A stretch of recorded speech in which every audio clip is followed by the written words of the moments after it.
Hello, everybody. It is Thursday, January 22nd, and welcome back to the Nick Watkins Show. I'm Nick Watkins.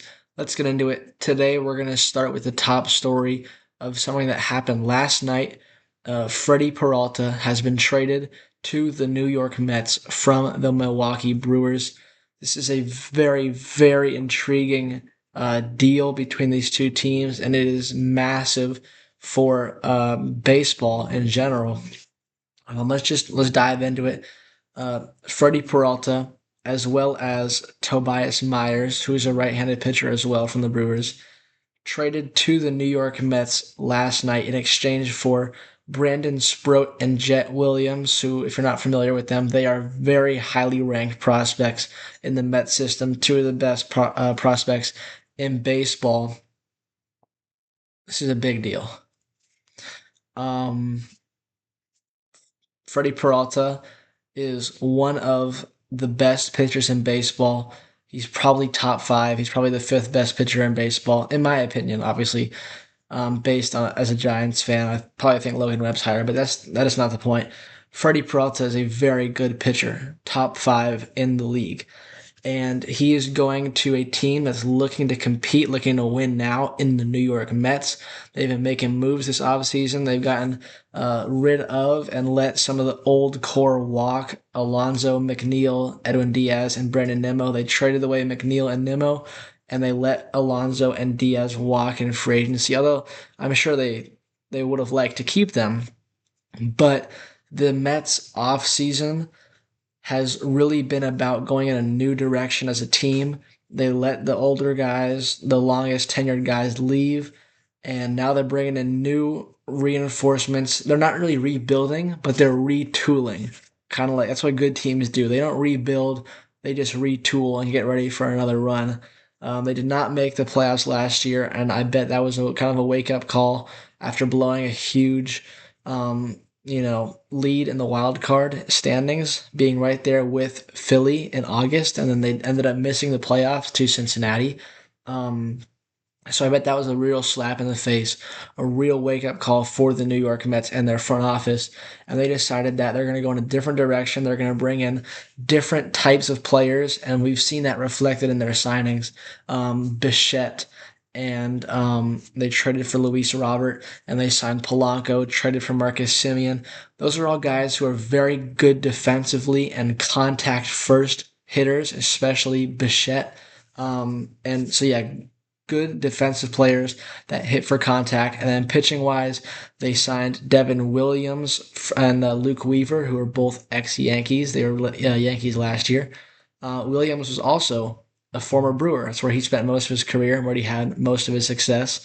So just from that note, for the Brewers side, we'll just jump into that. The reason that Devin Williams got traded away to the Yankees last year, in addition to Corbin Burns, 2 years ago rather, was the Brewers are a small market team, and although they are a successful team and they won the most games in the league last year and made it to the championship series, they expected to not have enough funds to re-sign Freddy Peralta, whose contract is up next season.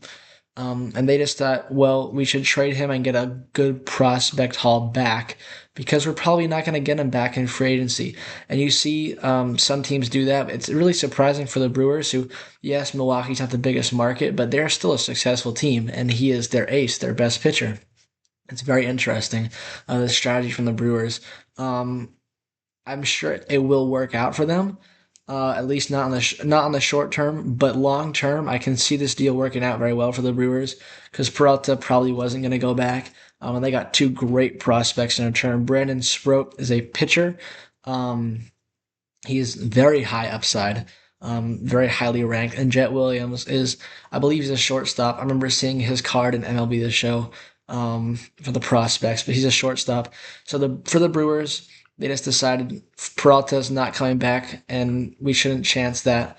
We should capitalize on his incredibly high value coming off of last year, and they decided, you know what, let's pull the trigger, let's trade him and get a great prospect haul back. And they did get a great prospect haul.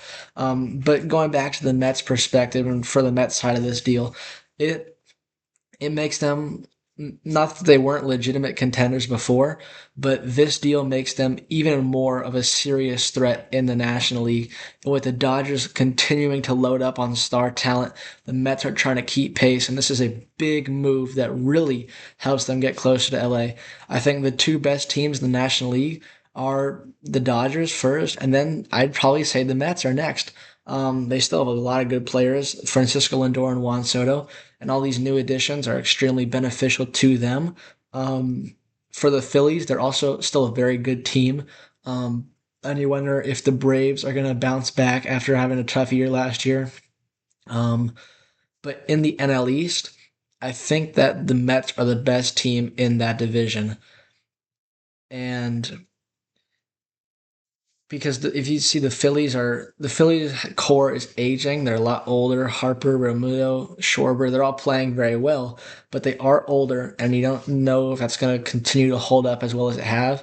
For the Braves, it's kind of a hard to predict how their season's going to go. If they're going to be mediocre, if they're going to get injured again, you can't really predict that. But that's been the trend. Um, for the past couple of years for the Atlanta Braves. So in the NL East, I'd probably take the Mets over any of those other teams. And obviously the Dodgers are a very good team, but the Mets probably have the best chance as far as National League teams go to take down the Dodgers. And we'll see what happens throughout the year. But currently, as it stands, and obviously the offseason isn't over, but as it stands right now, the Mets probably have the best chance to take down LA at some point in time. Um, it's a big deal. It's a big trade. One of the best pitchers in baseball on the move. So we'll see how this affects the rest of baseball, what they do. But the Mets are loading up. I said when the Dodgers signed Tucker that we might see a lot of action from the bigger teams trying to buy, and get more players to try and compete. And we might see some smaller teams sell hard. Not that the Brewers are a small team, but this does make them a lot worse in the short term, even though their offensive and their defense and offense is very good. But the pitching just got a lot worse without Freddy Peralta at the top of the rotation. So we'll see how it plays out. It's a big deal. Big deal. Um, so what else? There weren't any games yesterday for the Sharks and the Warriors. So whenever that happens, it kind of frees us up to dive into some more stuff. Um, what should we talk about? Let's. Oh my goodness, what's this?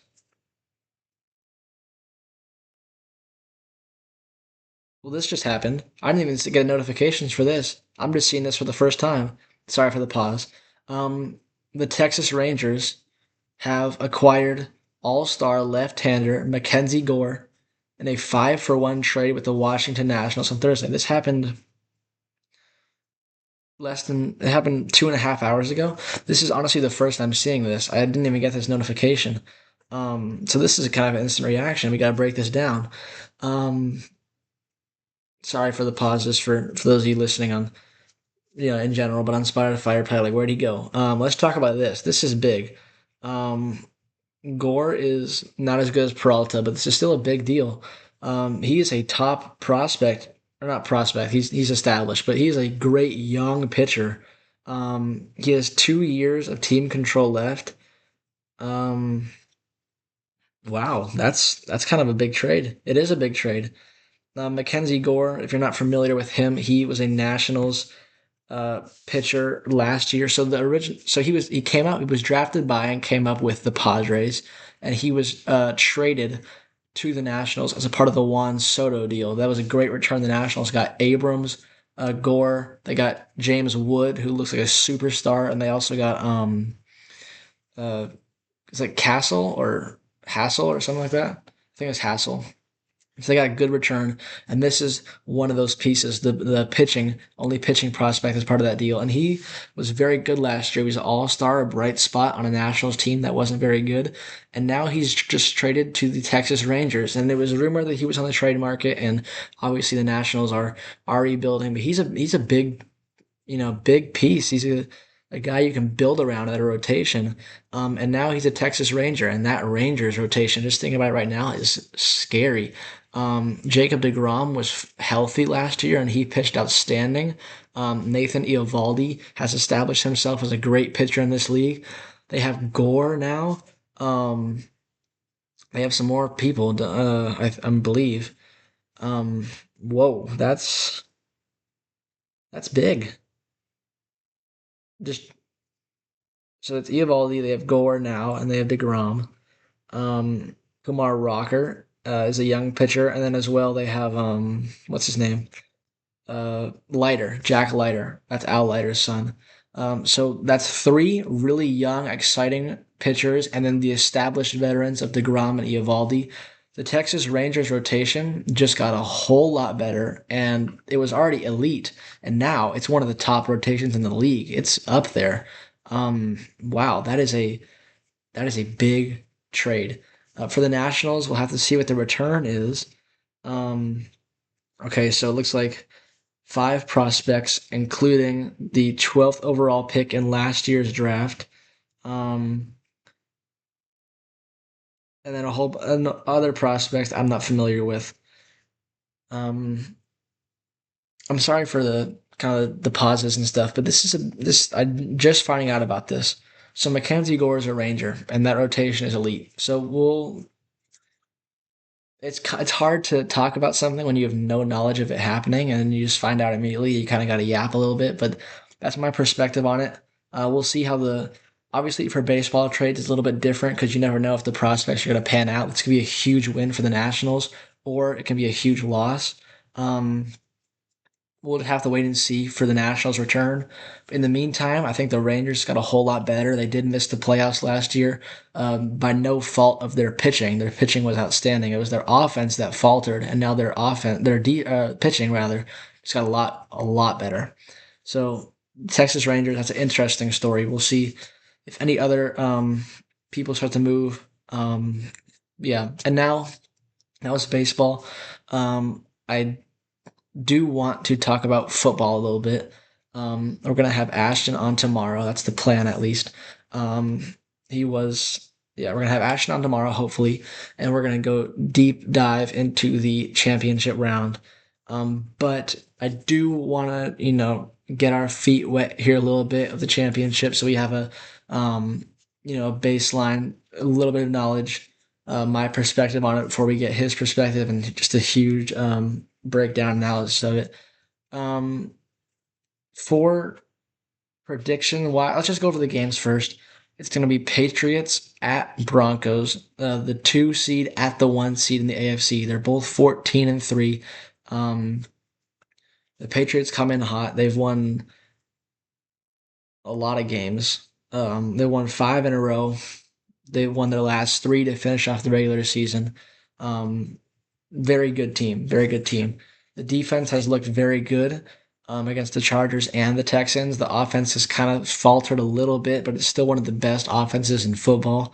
And then as for the Broncos, they also have an elite defense. It's really up there, one of the best units in the league. And although they gave up a lot of points against the Bills, but they also took the ball away a lot of times, many turnovers. They forced five turnovers in that game, and then the interception at the end, got the ball back for Denver, and they went down and won the game. So the Denver defense is elite, same as last week. The interesting part, I don't know if it's interesting, but the change in Denver from last week to this week is, of course, the Bo Nix injury. Bo Nix, the starting quarterback for the Broncos, who has been good this year, um, broke his ankle. Broke his ankle. Um, he, I can't speak right now. I don't know what's going on.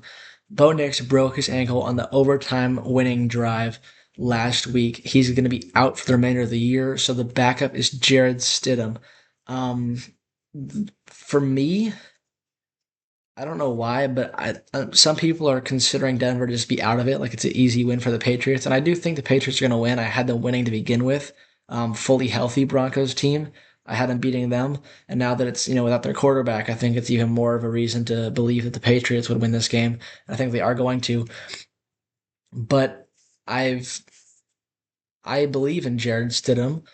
I think he's going to play a good game. I just don't think it's going to be good enough. I don't think he's going to lose the game, but he's not going to go on put a heroic performance and throw 7 touchdowns or something and win the football game. I think he's going to be good, but the Patriots are just a better team regardless of who's at quarterback. So I remember Jared Stidham, his first career start was against the 49ers. It was on New Year's Day, and he torched us, and that was a very, very good. That might be the best Niners defense. Obviously, 2023 was good, but 2022 was the last year with the Miko Ryans, and that was when Nick Bosa won the Defensive Player of the Year. That was his best year as a Niner. And we had the linebacking core of Fred, Dre, and Aziz Al-Shire. That was our best linebacking group. And we just we had an incredible defense that year, and he torched us, and we ended up winning that game in overtime. It was an incredible game. I'm sure you remember if you're a Niner fan. But he looked very good, and that was with Josh McDaniel as a play caller. And Josh McDaniel is a great play caller, but only as offensive coordinator, pretty much. But he's been on the Broncos. Jared Stidham has been on the Broncos for the past 3 years. He's learned Sean Payton's system, and Sean Payton believes in him. And that's why I'm confident in him that he's going to go out and play well. But like I said, I just don't think it's going to be good enough. We'll dive deeper into that game with Ashton tomorrow.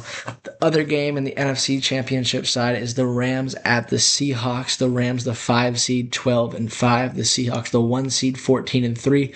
Fresh off steamrolling us in the divisional round.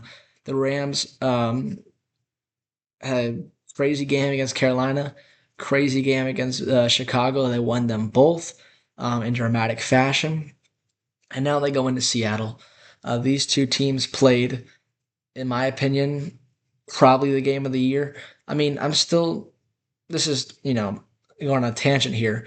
For game of the year, Rams Seahawks definitely was more exciting down the end, but in total, as a game, the Bears and the 49ers was more exciting, like throughout the whole thing. But Rams Seahawks was incredible. And I expect it to be the same. I expect it to be an incredible game, close game down the stretch. Both games between these two teams in the regular season were good games.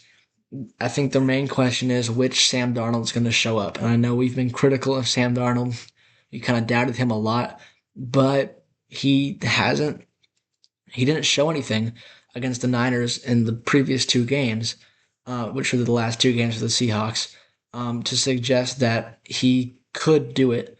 Because they just won by so handily that he didn't have to do anything when it mattered. He didn't have any pressure against him. I think the Rams are going to put pressure on him, and it's really going to be because it's crazy because it's the NFC Championship game, and we're still sitting here wondering, is Sam Darnold going to play well in the playoffs? And they're only a win away from going to the Super Bowl. So it's a very interesting scenario. We'll see how it goes. We'll talk about that more as well. That's going to wrap it up for today. Crazy MLB stuff. I mean, we just found out about that. We found out about that as I was recording. So that's always crazy when something like that happens. So yeah, that's gonna do it for today's episode. Thank you guys so much for watching, and I will see you tomorrow.